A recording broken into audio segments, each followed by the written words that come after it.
Good evening.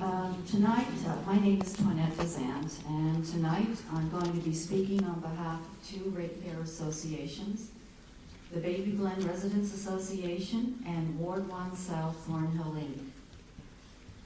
The residents on Thursday who saw the presentation, the arena presentation, were very impressed. However, there are still a number of outstanding issues that were not clarified or completely resolved in the minds of many in attendance. I will admit, however, that tonight's presentation has provided some of those answers, but it seems to have created even more questions. The 800-pound gorilla in the room is the financial framework and the potential exposure of Markham citizens in terms of financial and liability risk if this agreement is approved by council. I will keep my comments in line with the site plan, however, must disagree how the city is separating the process into two streams. Without a sustainable funding model and financial plan, including a review of financial and liability risk to the citizens of Markham, till those issues are resolved, approval or discussion of the site plan is a moot point.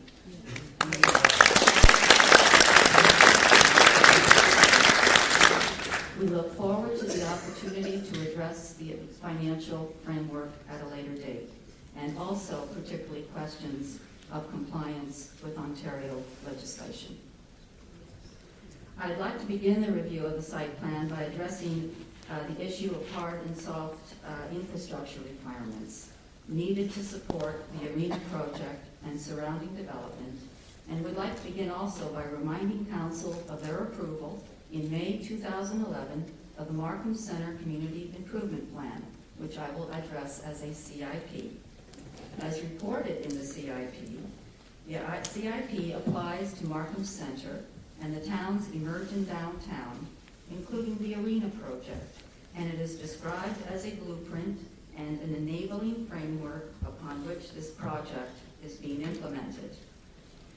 The CIP and the business case study each identified potential risks and challenges in provision of hard and soft infrastructure.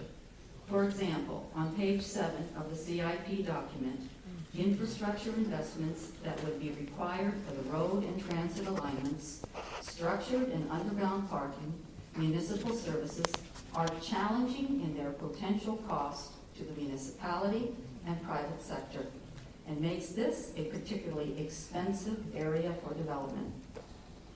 Continuing to quote from the CIP, the commercial and office development built to date has relied on the limited opportunity to provide inexpensive interim surface parking, a condition that will not prevail in future phases of development. Well, the Markham Arena is the future phase of development, and in the words of the city's own report, is challenging in the potential cost to the municipality. Yet we appear to ignore our own reports which cite caution, challenge, and financial risk to the municipality. I'd like to address also the issue of appropriate land use of the donated property, and we'd like to say thank you, and we appreciate and recognize the generosity of the Remington Group in the donation of the land. However, the CIP identified a serious problem with provision of inexpensive surface parking. Yet what are we as a municipality planning for the site? An arena. Arena development, more so than any other type of land use, is parking intensive and requires a higher provision of parking spaces. The decision to consider an arena in light of the challenge of providing hard and soft infrastructure, parking, challenges of high water table, and the environmental and physical limitations of site makes no sense and defies logic. I would also like to remind Council of the June 2011 terms of reference for the mobility hub concept, which included the surrounding area and the arena property. The overview identified high upfront hard and soft infrastructure costs, including road and transit alignments, parking, municipal services, as challenging in their potential cost to the municipality and other levels of government. Exposing the municipality and citizens of Markham with the burden of assuming costs of provisions of hard and soft infrastructure that in the city's own reports have identified as challenging in their potential cost to the city makes no sense and defies logic.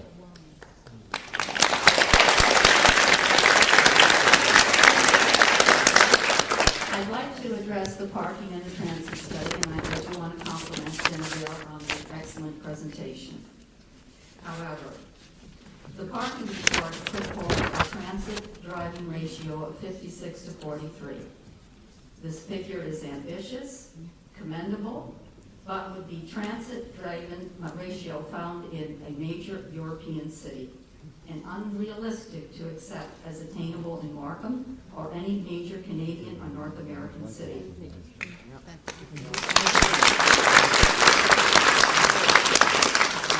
Are we going to achieve the desirable ratio as experienced in Europe? I don't know. But what I do know is the potential alternative is a nightmare of traffic gridlock for those residents living in Markham Center and proximity of the arena.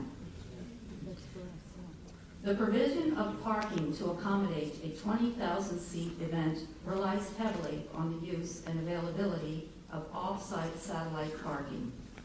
The availability of the additional space is not a fact, but is an assumption, as there can be no guarantee that the off-site lots will be at all times able to accommodate overflow parking generated by a 20,000-seat event.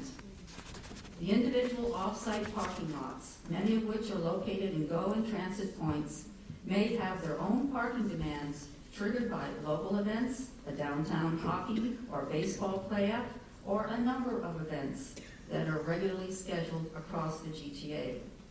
Unless the arena is able to guarantee the availability of parking for those 20,000-seat events at the off-site parking lots, the parking plan is not viable and may subject the city to potential litigation for failure to provide promised parking.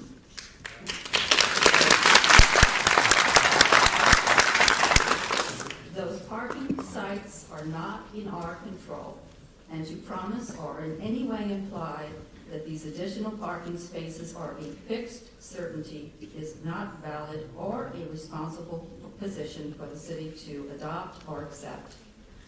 I'd like to address the environmental assessments. It was briefly mentioned. However, we would like to hear more detail.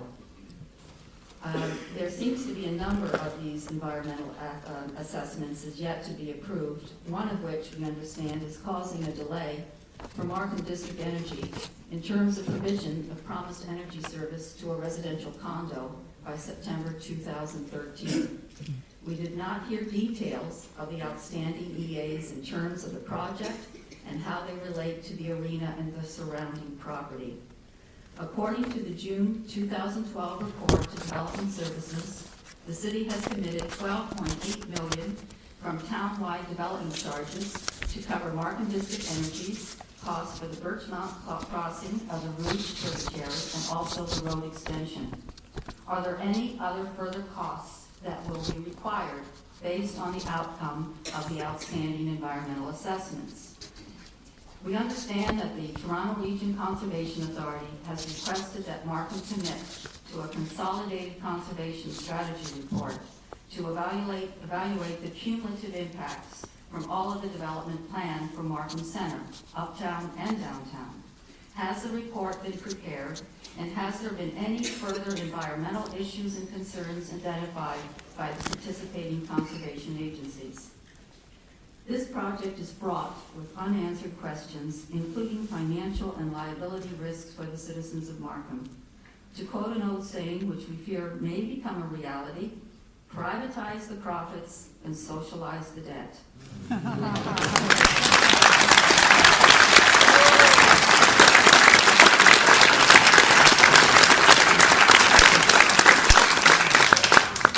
That debt may be carried by the citizens of Markham for many, many, many years to come.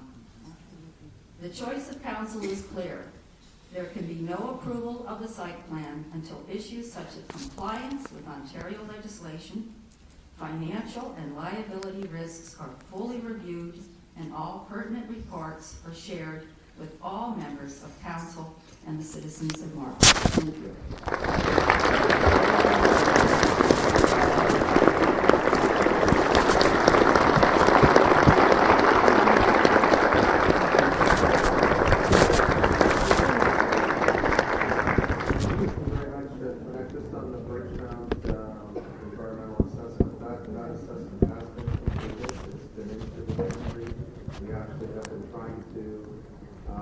adhere to their timelines on construction and permits. That process has been delayed. I'm not sure that staff is in a position right now to answer the consolidated study that has been asked for by TRCA, or where I see Mr. Brown can address it. Mr. Mayor, the TRCA has requested an overview of the Blue River system in this area. We can consult the draft is completed and submitted to TRCA. We expect TRCA approval of the bridge crossing. So it's been done, and certainly, again, I want to reiterate that all of that work actually is in relation to the development in Markham Center. It's got nothing to do with the arena. The arena, whether it happens or not, that work will have to proceed. The other issue about parking, and I've asked staff now to actually do a calculation, and I think you're pretty familiar with this end of the community. Just south of the 407 are literally thousands of parking spots all throughout the industrial area as well.